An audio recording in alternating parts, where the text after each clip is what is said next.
अभिवादन नमस्कार व्यक्त गर्न चाहन्छु। म यस क्रिसमस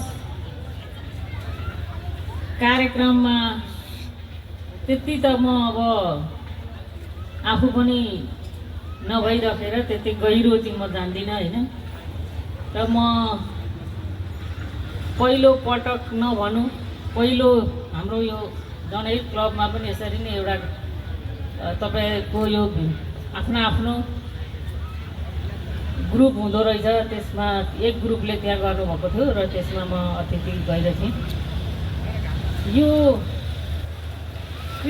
अघि सबै अध्यक्षज्यूले भनिसक्नु भएको छ र यहाँ सबैको धर्म आफ्नो आफ्नो हुन्छ, आफ्नो आफूले मनाउँछौँ र यो यीशु ख्रीष्टको बाइबल किताबहरू हामीले पनि हेरेका छौँ। उहाँले धेरै राम्रो वचनहरू दिनुभएको छ र त्यो वचन हामी सबैले पालन गर्नु हो भने कसैलाई दुःख कष्ट हुँदैन होला जस्तो लाग्छ। र यो हामी सम्पूर्ण यहाँ आउनुहुने आफ्नो अघि यहाँ गीत कति राम्रो हाम्रा यसु राजाले चाहिँ दिएको सन्देशले हामी यहाँ धर्म पालना गरेका छौँ। हाम्रो जीवन राम्रो भएको छ, सुधार भएको छ, हामी एउटा दलदलबाट उठेका छौँ भन्ने गीतको भावनाहरू थियो। अहिले यो एउटा नाटकले दिन मनाइरहने सबैले कतिपय हामी देख्छौँ त्यहाँ लडिरहेको छ। हामी धार्मिक छौँ, विभिन्न धर्म लिएका छौँ, तर उसलाई उठाउने मान्छे कोही हुँदैन। उसले बोलायो भने पनि भनेर उसलाई हेर्दै नहेरी हेर्ने हामी नै छौँ र हामी नै फेरि धार्मिक छौँ। हामी नै सबैलाई माया गर्नेछौँ, तर अन्याय पर्ने एउटा दलदलभित्र फस्ने, खाना नपाउनेलाई खाना दिने, लाउन नपाउनेलाई न्यानो कपडा दिने नै